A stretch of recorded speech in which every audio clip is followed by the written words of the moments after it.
In our daily life. आज का हमारा लेसन है physical and chemical changes, class 7th। Okay, in our daily life we observe many changes around us.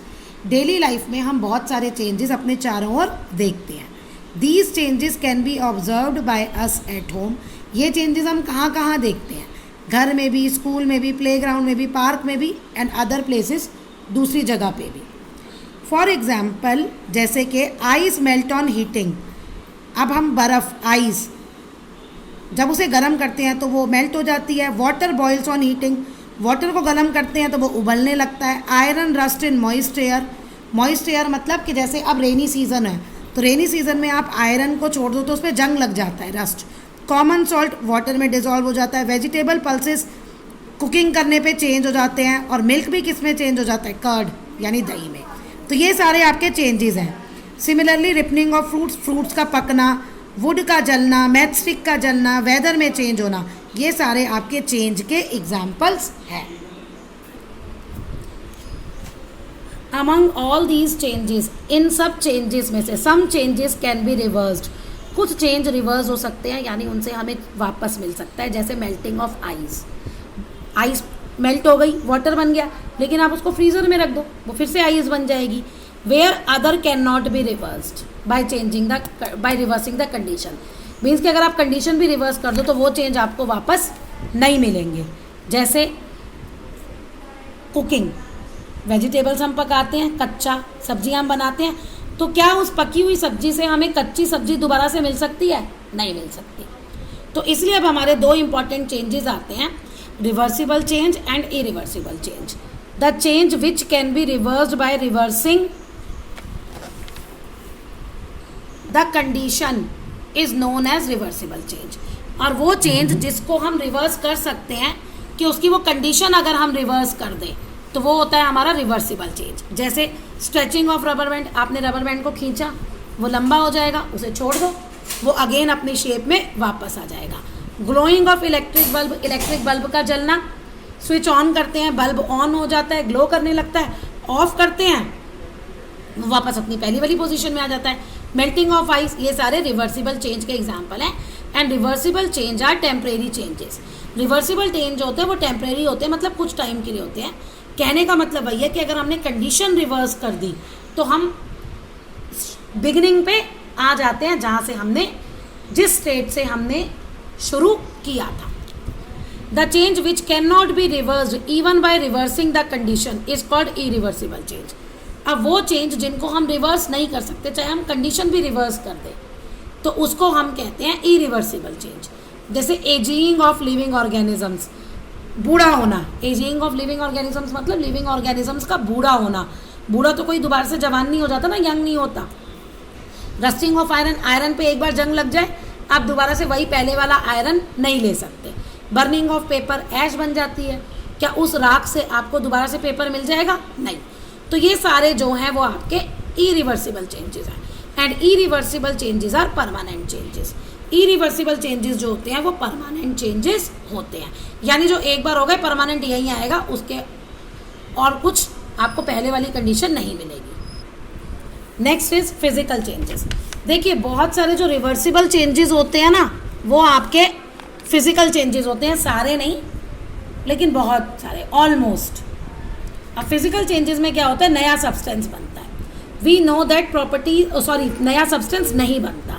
We know that properties of such, जैसे shape, size, colour, state, अगर ये substance की properties हैं तो इनको हम कौन सी प्रॉपर्टीज़ कहते हैं? Physical properties. कौन कौन सी?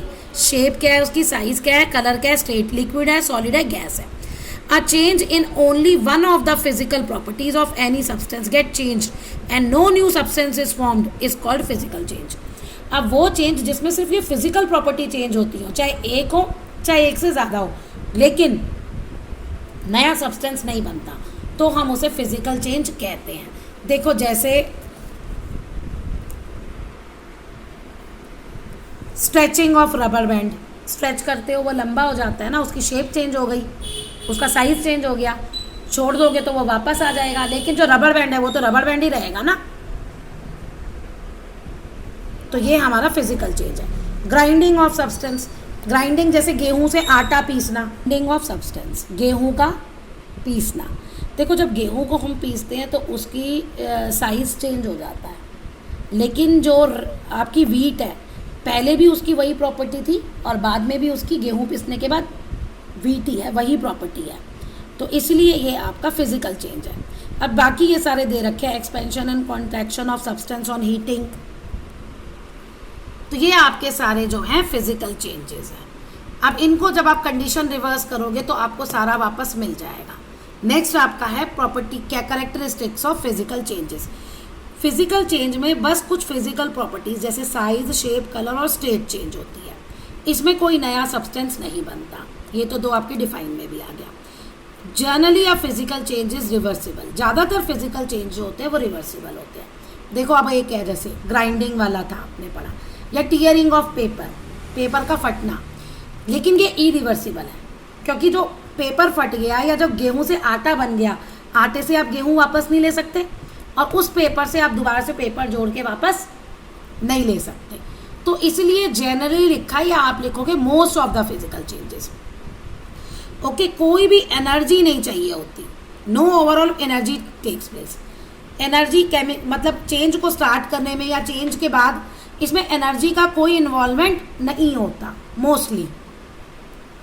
Chemical composition of the substance remain same during a physical change, ये इंपॉर्टेंट पॉइंट है। केमिकल कंपोजिशन मीन्स जो उसकी अंदर की बनावट है ना, वो जिन पार्टिकल से बना है वो वही रहते हैं, वो चेंज नहीं होते फिजिकल चेंज में। अब केमिकल चेंज में क्या होता है, ये लास्ट वाली केमिकल कंपोजिशन चेंज हो जाती है और इसमें नया सब्सटेंस बनता है। जैसे बर्निंग ऑफ पेपर, पहले जो पेपर था वो किसी और मटेरियल से बना है, लेकिन जब आपने उसको जला दिया बाद में क्या बन गई, राख, ऐश। तो ऐश जो है वो किसी और पार्टिकल से बनी है, तो ऐश जो है वो बिल्कुल नया सब्सटेंस है जो बिल्कुल पेपर से अलग है। तो इसीलिए वो जो है वो केमिकल चेंज है। A change in which one or more new substance with entirely different chemical composition and properties from the original substance are formed is called chemical change।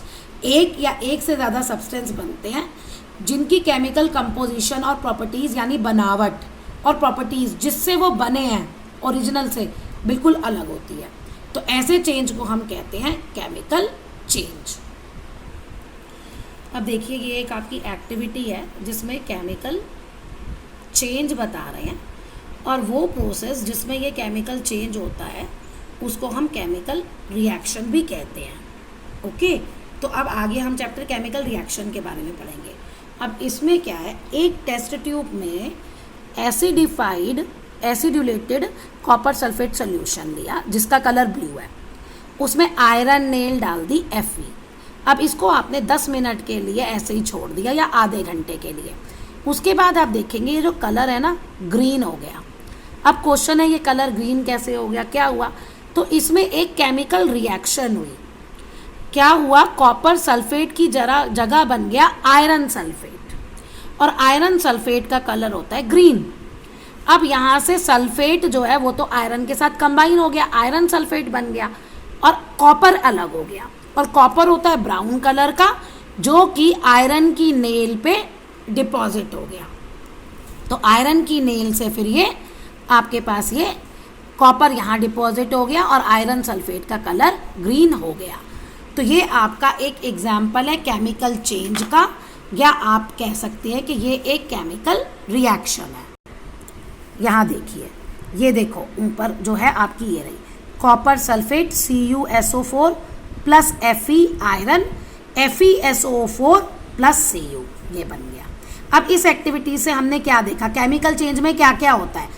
पहला, कंपोजिशन जो सब्सटेंस की है, जो पार्ट लेते हैं वो change हो गई, यहाँ चेंज हो गई, कॉपर अलग निकल आया, जो पहले कॉपर सल्फेट एक कंपाउंड था अब वो एलिमेंट हो गया, और आयरन जो पहले खाली एलिमेंट था अब वो कंपाउंड में सल्फेट के साथ कंबाइन होकर उसने कंपाउंड बना लिया, न्यू सब्सटेंस बने, ये टोटली न्यू सब्सटेंस है। ओके, और चेंज हुआ इनके कलर में, वो मैंने बता दिया, यहाँ ब्लू था और बाद में क्या बन गया, ग्रीन। अब आपकी नेक्स्ट एक्टिविटी है जिसमें ये बताया गया है, प्रूव करना है आपको कि burning of magnesium metal is a chemical change. तो केमिकल चेंज है तो हमें ये बताना पड़ेगा कि इसमें नया सब्सटेंस बना है। ओके, अब क्या है, आपने मैग्नीशियम रिबन लिया और सबसे पहले ना हम मैग्नीशियम रिबन को सैंड पेपर से रब कर लेते हैं उसके सरफेस को, ताकि वो प्योर मैग्नीशियम मिले हमें और वो अच्छे से बर्न हो। फिर हमने उसको बर्न किया, ठीक है, इस तरह से हमने इसको बर्न किया था कि बर्न करने के बाद ना एक वाइट पाउडर बनेगा, वो हमने कलेक्ट कर लिया। मैग्नीशियम रिबन को बर्न करते गए और वाइट पाउडर को हमने कलेक्ट कर लिया। ओके, अब इस वाइट पाउडर को हमने वाटर में डिसॉल्व किया, डिस्टिल्ड वाटर में। अब देखिए, आप इसमें ब्लू लिटमस पेपर डिप कीजिए और रेड लिटमस पेपर डिप कीजिए। आप ये देखेंगे कि जब आपने जो पूरा नोट डाउन किया कि जो ब्लू लिटमस पेपर है उसका कलर रेड नहीं होगा, लेकिन रेड लिटमस पेपर का कलर ब्लू हो जाएगा।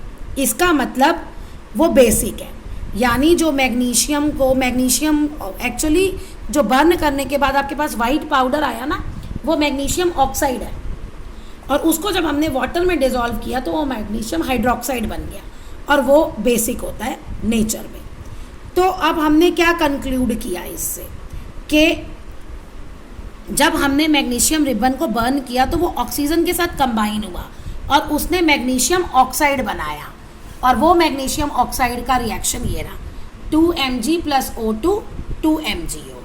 ओके, अब आप इस MgO से Mg वापस नहीं ले सकते। इसकी केमिकल प्रॉपर्टी और इसकी केमिकल प्रॉपर्टी, दोनों की केमिकल प्रॉपर्टी बिल्कुल अलग होती है। तो इसीलिए एक नया सब्सटेंस बन गया MgO। तो यानी कि burning of magnesium in air is a chemical change. Okay, बिल्कुल नया सब्सटेंस वो बन रहा है। अब ये देखो, अब इनमें जो आपने पूरी एक्टिविटी पढ़ी, इनमें केमिकल प्रॉपर्टीज चेंज हुई हैं, तो इनको हम केमिकल चेंजेस कहते हैं। The process by which one or more substance transform into new substance having entirely different properties from original substance is called chemical reaction. अब वो प्रोसेस जिसमें एक या एक से ज़्यादा सब्सटेंस बिल्कुल नए बन जाते हैं, उनकी पूरी केमिकल प्रॉपर्टीज चेंज हो जाती हैं, वो ओरिजिनल सब्सटेंस से बिल्कुल अलग हो जाते हैं, उसको हम कहते हैं chemical reaction.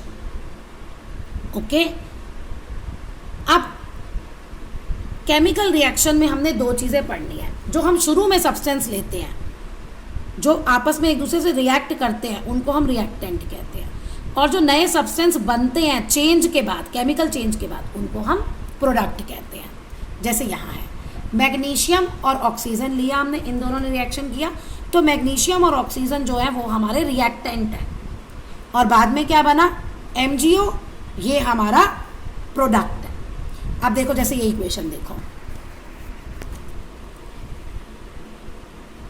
Calcium carbonate, hydrochloric acid, और ये दोनों हमारे रिएक्टेंट हैं। इन दोनों में रिएक्शन हुआ तो तीन बने, कैल्शियम क्लोराइड, वाटर और कार्बन डाइऑक्साइड, ये तीनों हमारे प्रोडक्ट हैं। तो केमिकल रिएक्शन में हमेशा रिएक्टेंट से काम होता है और हमें बाद में वो प्रोडक्ट मिलते हैं, क्योंकि केमिकल चेंज होता है। अब क्वेश्चन ये है कि ये सब्सटेंस चेंज कैसे होते हैं, है ना, हमें न्यू सब्सटेंस क्यों मिलते हैं केमिकल चेंज में, जिनकी फिजिकल और केमिकल प्रॉपर्टी अलग होती है। ये इस वजह से होता है, it is due to the rearrangement of atom. Atom का रीअरेंजमेंट होता है कैसे, when hydrogen react with oxygen it forms water. देखो, यहाँ जो हाइड्रोजन है ना, वो H2 H2 H2 H2 है, यानी एक हाइड्रोजन गैस में दो एटम है हाइड्रोजन के, और ऑक्सीजन भी O2 O2 है, ऑक्सीजन में भी दो है। लेकिन जब वाटर बना तो क्या बना, H2O। हाइड्रोजन के तो दो हैं, लेकिन ऑक्सीजन का एक ही है। ओके, तो इसलिए when hydrogen react with oxygen it forms water, the atoms of molecules of hydrogen and oxygen rearrange themselves, वो खुद को रीअरेंज करते हैं। और एक और इम्पॉर्टेंट बात है जो इस बुक में नहीं लिखी, आप हायर क्लासेस में पढ़ेंगे। एक्चुअली केमिकल रिएक्शन जब होता है ना, तो इनमें जो आउटर शेल्स में इलेक्ट्रॉन्स होते हैं ना, जिन्हें हम वैलेंस इलेक्ट्रॉन्स कहते हैं, वो पार्टिसिपेट करते हैं। तो उसकी वजह से भी ये केमिकल रिएक्शन होते हैं और वो प्रॉपर्टीज़ भी चेंज होती हैं। अब नेक्स्ट वीडियो में हम टाइप ऑफ केमिकल रिएक्शंस पढ़ेंगे।